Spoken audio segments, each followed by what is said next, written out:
Have you ever been knocked down and found it hard to get up? Have you ever been knocked down and bounced back to come back even stronger? Hi, I'm Gaurav Bhagat and you can call me GB. And welcome to the Smashed Bashed Yet Not Dashed podcast. A fortnightly podcast where I speak about persistence, perseverance and overcoming the odds to come out ahead.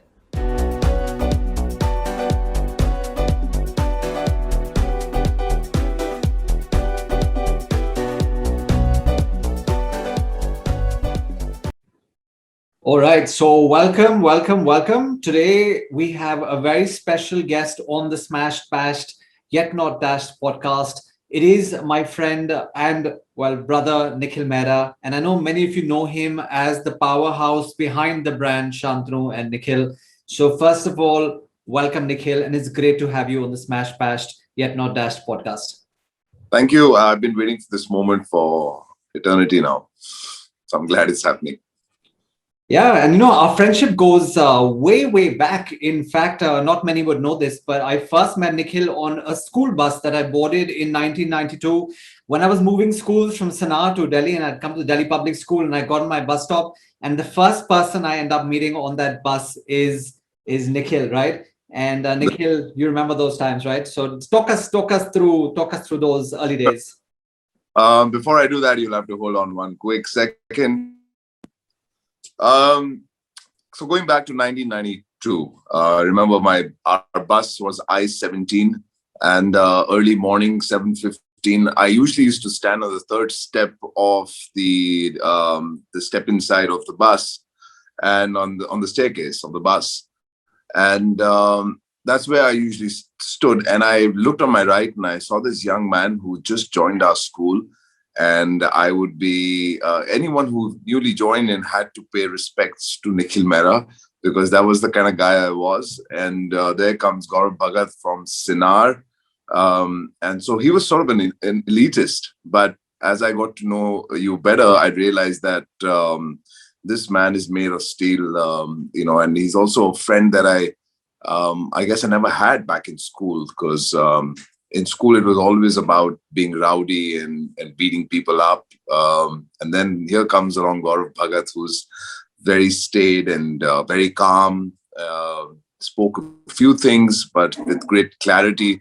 And that sort of ignited a whole new person in me. I didn't know that I could actually hang out with people like you. So that was a pleasant surprise.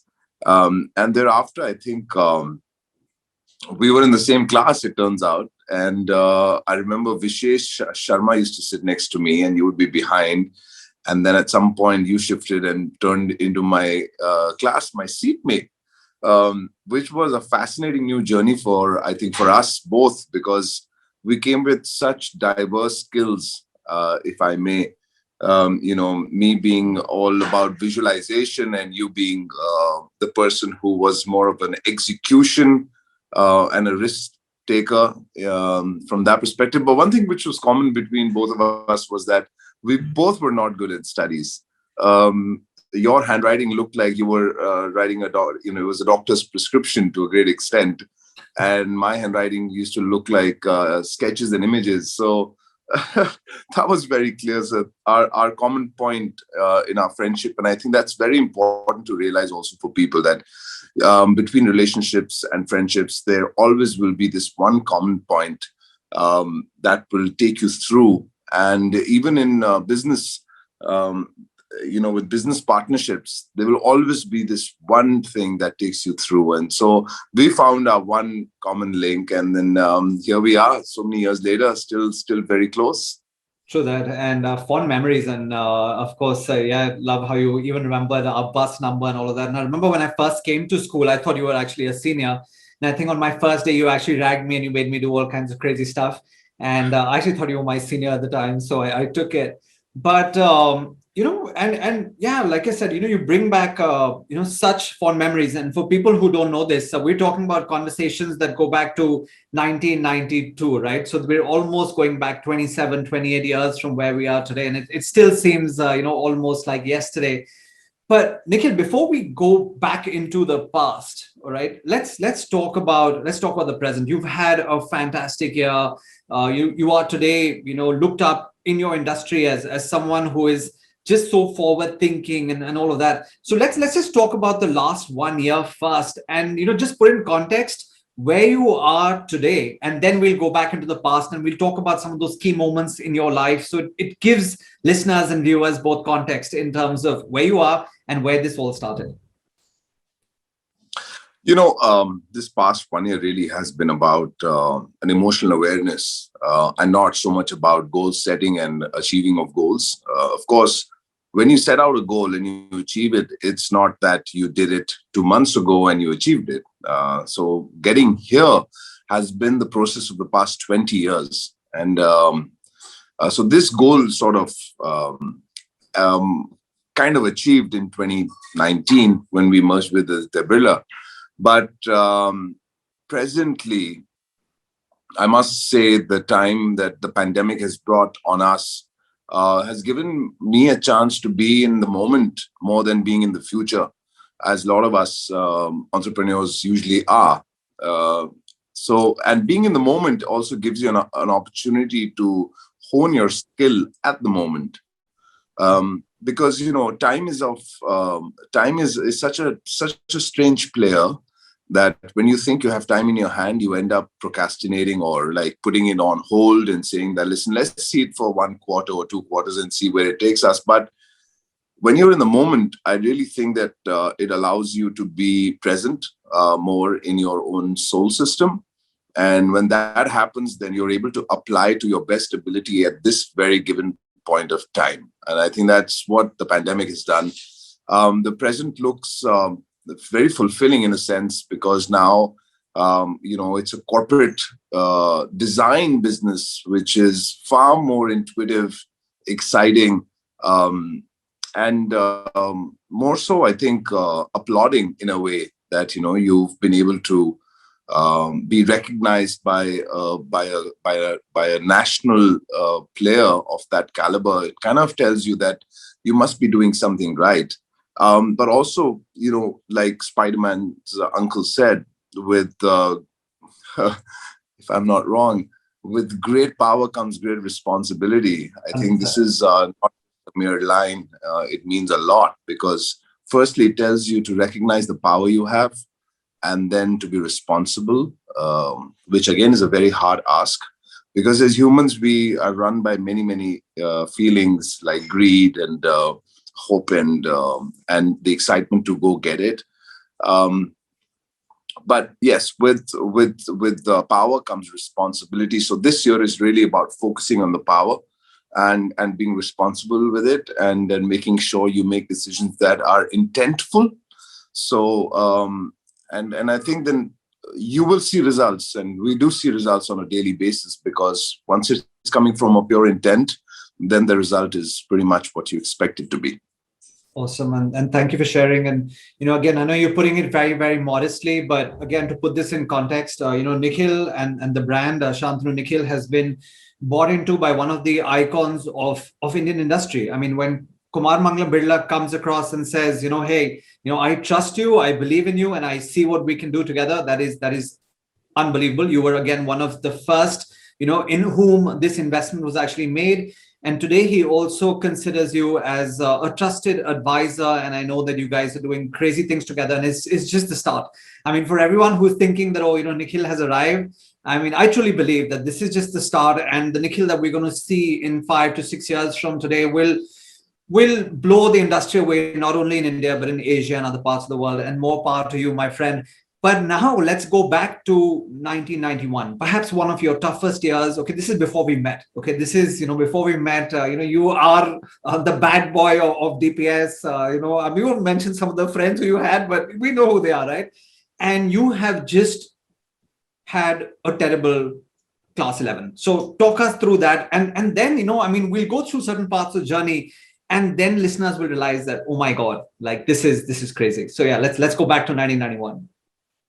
So 1991 was, I think, a prolific year in my life. I mean, it's hard to kind of tell you what all happened with me. But class 11 was, firstly, I wanted to do sciences. I wanted to do architectural drawing. technical drawing. TD is what the subject was called. I wanted to also do biology because I love cutting things up. But then with 48% in class 10 board examinations didn't allow me to get into any of these subjects. They in fact just handed over arts to me. And I said, listen, I do not like history. I despise geography. It is of no value to my skill. I'm a creative person. I want to do things which allow me to make sketches, lines, cut things up. They're like, sorry, with 48%, this is where you're going to go. I said, but what school system doesn't allow someone to fulfill their dreams? And it's probably why 99% of the people coming out of school don't know what they want to be after they get out of school. True that.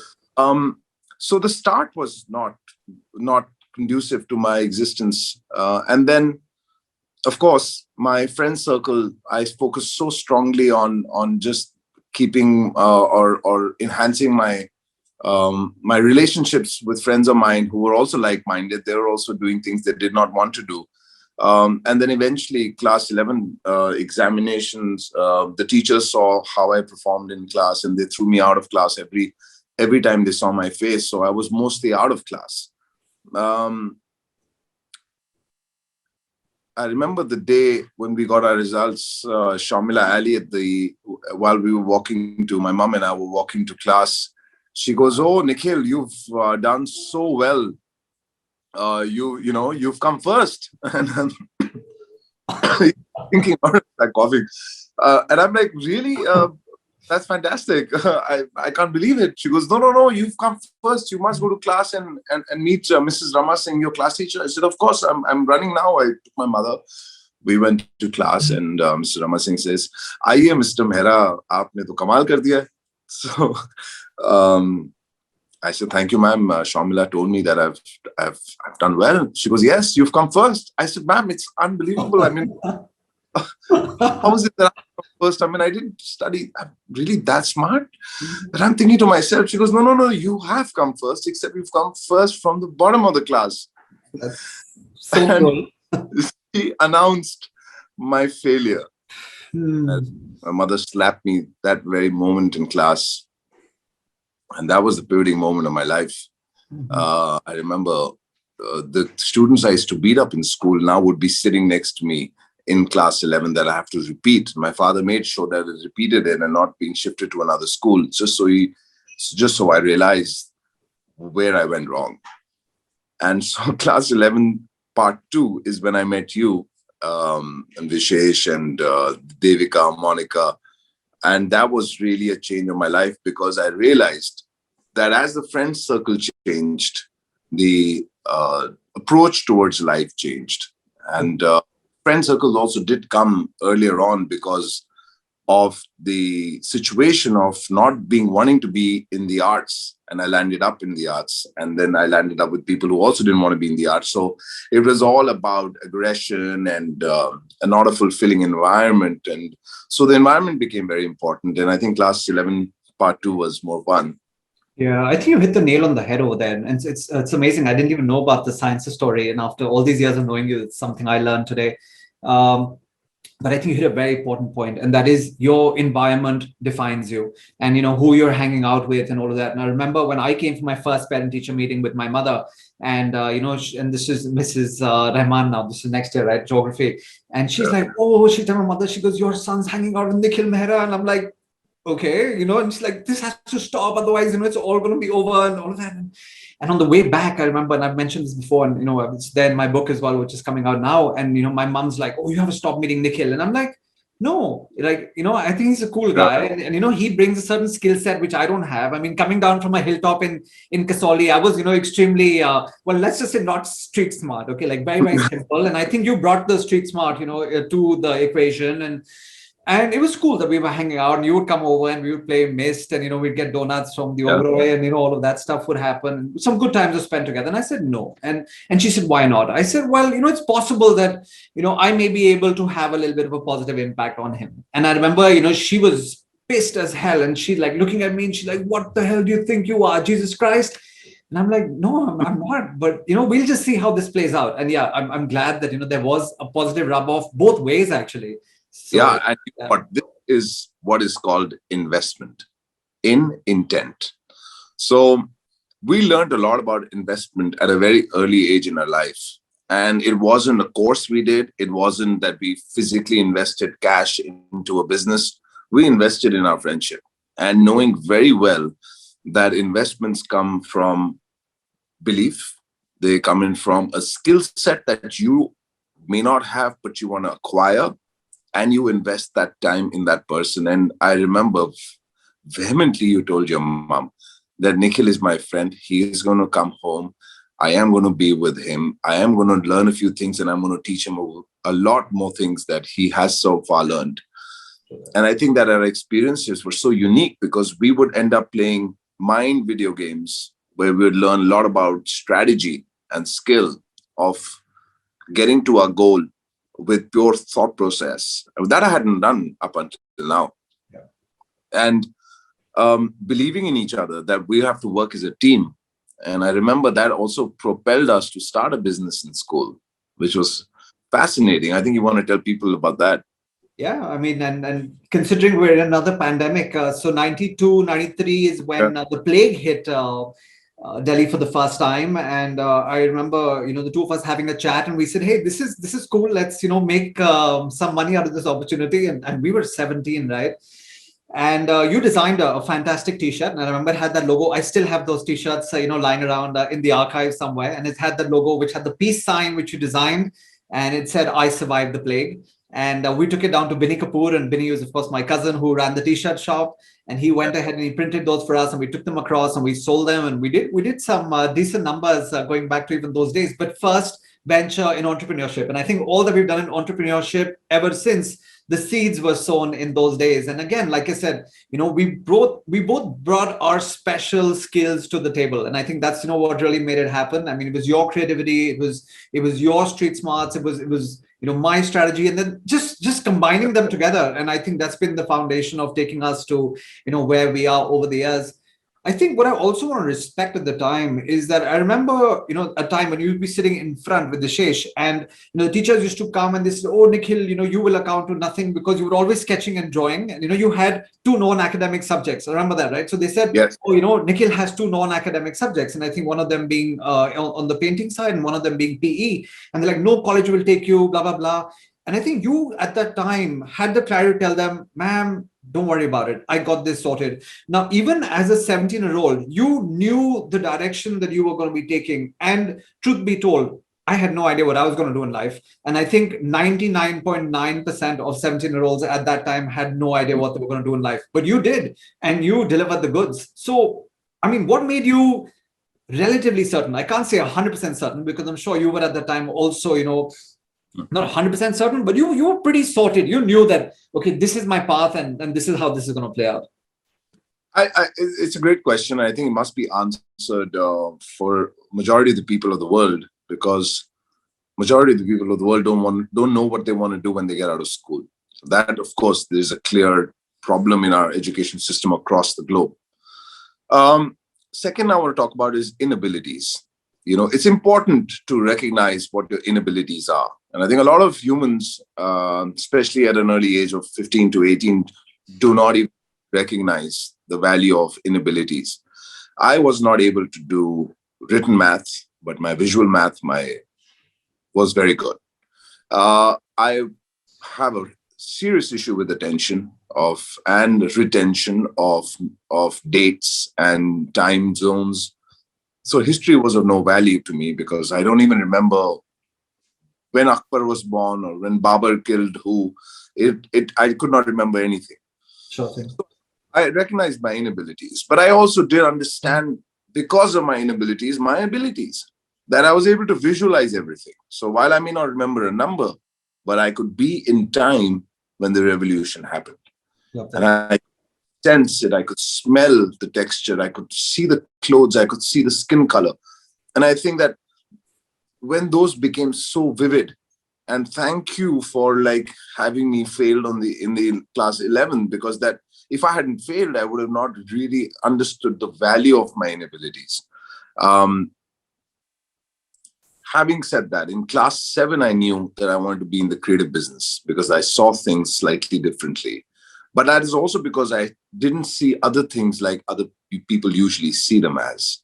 So this is also a recognition of inabilities. It's very important that you applaud it and recognize it sooner than later, because most of the time we are always applauding how amazing we are at cricket or at tennis or at golf or at physics or chemistry, but we're not really addressing the fact that we're not good at folding our clothes properly or being able to recognize if this is the right color palette for me or whatever, you know. So inabilities is I would give 100% to inabilities, being a great value in my life to understand that I wanted to be in the creative business. Yeah, love that. So let's fast forward a few years now. You have gone to the inaugural batch of Pearl. You pursued fashion design and you were there. And I remember that was a defining time for you. And then you decide to make a move to LA for further education. Now, here is someone who's been, pretty much a Central Delhi, South Delhi boy growing up, not much exposure globally. And you decide to make this entire move to the States and do some, a further part of your education there. How was that for you? And what was that like? Like just changing your environment and going into, something that was completely alien and a moonshot at the time, because, I also do recall that your family had to put together a lot of resources to make this happen for you. You really struggled over there as well. So how was it? How was it for you in LA? South Delhi guy in an alien world now for the first time. Yeah. So firstly, most kids back in the early 90s were very insulated with love and affection and, with staff running around, making sure things are done for you. So clearly I was disabled in that sense when I reached LA, because now I had to go to the bank, do my own groceries, cook my own food, build my own relationships, based on skill and not based on the fact that you live in a particular area. That was a massive change for me. I had a really, really, really hard time. But I realized that one thing that was consistent was the ability to find new ways to survive. And I think that being street smart really helped me. And Los Angeles, I remember the first 6 months, I think I was in grit. I was in depression because I had never eaten food alone. I always had people to eat with, and I remember going to school and having my lunch and I'd be eating alone and then I'd be crying vehemently. And at some point I started writing because I didn't know how to express my words to people. There was a language communication issue for me as well, because someone who had never been abroad and just straight away speaking the American English, and then feeling judged constantly because, as Indians, we're never exposed to that part of the world back in the 90s. So I had to go through a lot. I started writing a lot. And then finally, I used this travesty to strengthen my goals. And I think it's really important to go through travesty, because if everything is fluid constantly, you rather be in an ashram doing yoga and just, being in bliss. And that's also great. But that was really not my calling. My calling was really to go out and prove myself. My parents had sold some land of theirs that they had invested in a very early age in their life, and they had to let go of that to educate Shantanu and me. And this was also a big burden on my head, because from being an irresponsible school boy, I was then sent abroad, and then I had to be super responsible to ensure that I repay my parents for the loss they've had in a way. And they were thinking that it's a gain because they've sold us land and they're educating their children out of duty. So there was a lot that went on.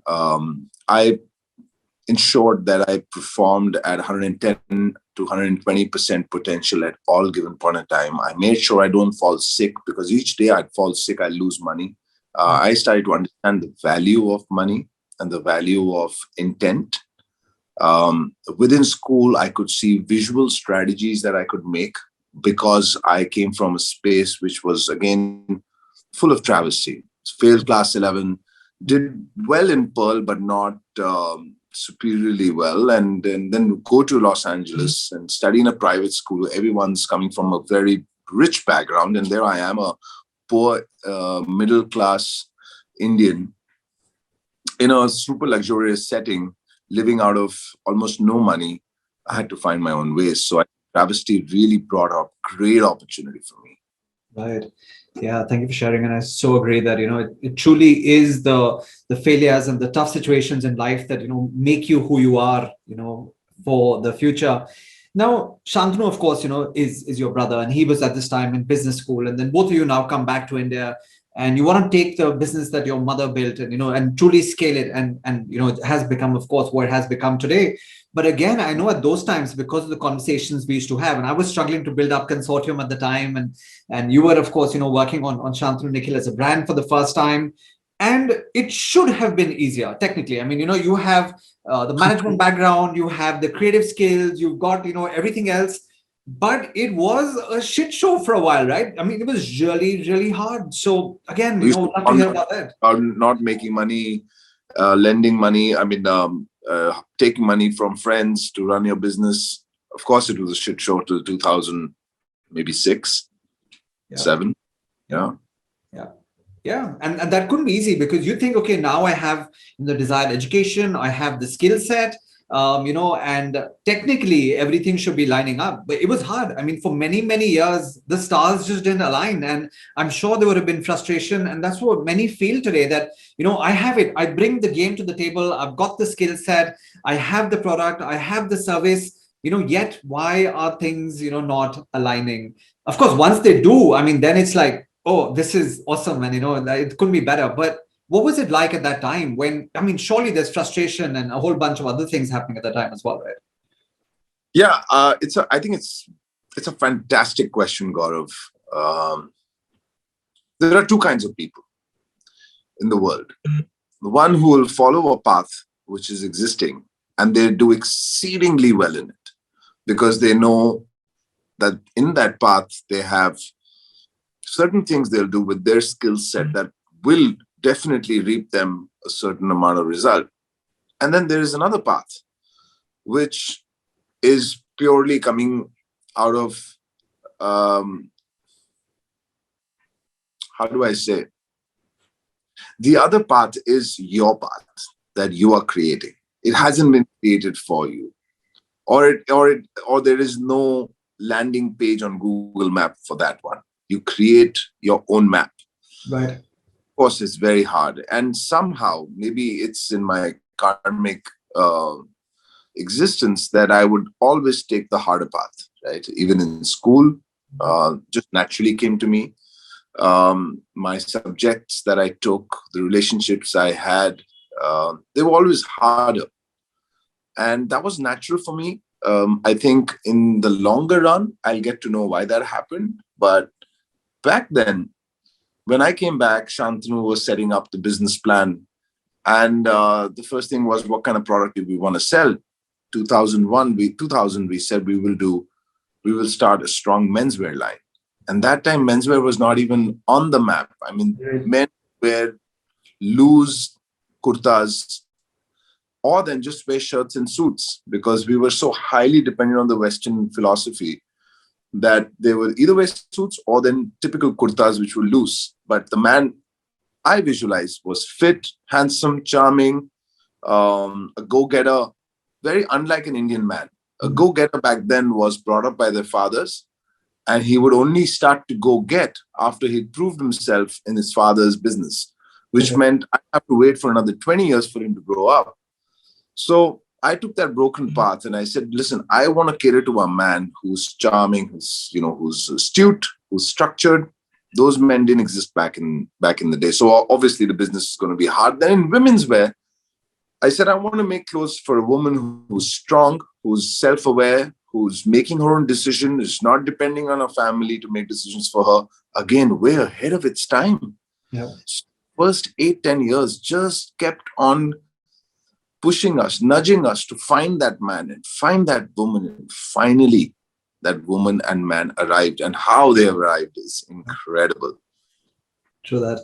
Yeah, again, thank you for sharing. So again, an idea ahead of its time, but yes, agreed. When it arrived, and today dressing the who's who of men and women's fashion in India and abroad. And again, like I said, more power to you. So truly, lots of smash bash moments. And thank you for getting into that with so much detail. And I know this hasn't been an easy journey, but let's now come back to the Nikhil of today. And a lot of people have had a really, really hard, time. They still are. We're not out of the woods. Now they're talking about like second waves and third Yeah. wave. We're not out of the woods yet. But what is your advice, to again listeners to say that, hey, this is Nikhil's advice to you for what we have in our path at the moment? Any advice that comes from the moment has to belong to certain past of yours, because you have to recognize, firstly, please recognize what you're made out of. Please recognize that every experience you've gone through in your life has some value, whether good or bad experiences. Please understand that there is a common link between all your experiences. Find that common symphony of why does that happen to you, whether good or bad. And right now, in the place I am, in the moment I am, I know I am of the moment because of all the moments of my past. Great. Um, it's a phenomenal moment for me because of not what I have achieved, but for the awareness that I have of my existence. So it's got nothing to do with work. It's got nothing to do with numbers, finances, money that you make. It is the abundance of wealth that you have of your belief. And that's what the only thing I'd say is that believe in what you are made of. Please recognize what you're made of. Applaud yourself and don't give a fuck. Yeah, family show, but hey, that's all right. There's always some profanity allowed. So, totally get that. And I think too often people are just consumed by the numbers. I mean, I go into organizations and I talk to people and I'm like, tell me about your goals, or tell me. And it's always about sales goal or revenue goal or money goal. I'm like, dude, what happened to the entire holistic picture? I mean, talk to me about, things beyond the money. And this is what I tell people. And you'll be amazed at how, even sometimes people who you think are really sorted and captains of industry and whatever, I mean, they struggle. They never thought about it. And I'm glad that you brought that conversation to the table today, that people just need to be thinking beyond. They need to be thinking about, well, beyond the numbers. They need to be thinking about their lifestyle, their personal health, their mental position, their family and relationships. It's wider. And I think people who are very wholesome across all areas are people who really have that sorted. And thank you for revalidating that and bringing that to the table as well. So what is driving Nikhil Mehra today? Because frankly, a lot of people in your industry believe, and when I'm golfing with people or I'm out socially with people, they say, oh, Nikhil has arrived, but knowing the person that you are, and I said this in the beginning, Nikhil Mehra is just getting started. So what is it that drives you today, and where do you see yourself 10 years from now? Again, it's got nothing to do with the market or people or the world around me. It's, as a sportsman, since very earlier on, I've been playing golf and competing. I think there's always a sense of competition that happens within, because every time you achieve one goal, there is a sense of awareness. And then there's also a sense of belief that, oh, I could do this. Let's do a little bit more, see how far we can go with it. So I really feel there is a marathon or 100 meters relay going on in my head, for me, against me, with me, to continuously see how far I can push and how far I can grow. Because not all pushes go in the right direction. Sometimes you fall. But I want to grow as a person. I want to see how I can consistently or continuously, if not consistently, recreate, enhance my skill. I know there's a reason why I have such big hands. It took me many years to understand the value of big hands, and now I use them in holding fabric, draping fabric. So I'm still exploring the value, and that itself is the sort of an awareness booster. So I'm just giving myself, my body, my mind a chance to grow. Super. And two questions wrap it up. I mean, I can't even believe it's already been 30 plus minutes because this has been such an engaging conversation. Yeah. But maybe we'll have to do a part two on this one, sometime soon. But one mistake that you think people today are making, okay? And I know you always say, hey, I'm no guru, so don't put me in a spot. But you're someone who's very aware of the environment and people around you, and you have so many conversations and you meet so many people. So be it, industry, be it business, be it entrepreneurs, be it even normal people, students, kids, people who are working for you in your organizations. One mistake that you think people today are making, that if you could advise them to say, hey, let's not do this, but do this, what would that be? I think the key word in today is, for the next 5 to 7 years, is going to be a word called influence. We have to be less influenced by others and more influenced by our intent and our endeavors. I think we may write this down on a piece of steel, because this word influence is going to ruin the world. Everybody else, many people think that the others' influences are valued to them, and they go into different journeys, trying to listen to others, trying to see what others are doing, how they're doing it. I think that's very dangerous. We got to move influence out of our system, and I think we'll be fine. Powerful advice, especially for the Instagram world, where everyone and everything is measured in likes and shares and everything else. So powerful advice, agreed. And one last thing, the advice that you'd like to give listeners of the podcast, anyone who's been smashed, bashed, and yet powers on, what would be your parting advice to them? Well, I don't know. I'm not good with giving advices, but I'd like to welcome all the smashed, dashed, and bashed friends onto the community. You're not alone. You got people like us with you.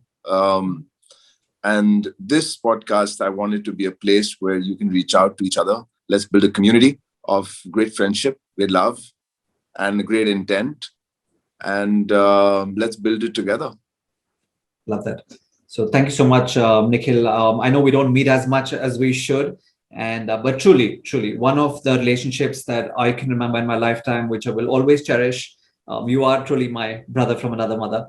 And let's stay in touch, and let's continue to influence the world, because the world needs more people like you. The world needs more people to come out and influence, like you do, and just keep being fantastic. I think that's really what I want to say to end this all. Thank you very much, Gaurav. Time is elastic, Gaurav. We'll always be together for many, many lifetimes. Thanks so much, and bless you. Thank you. Thank you.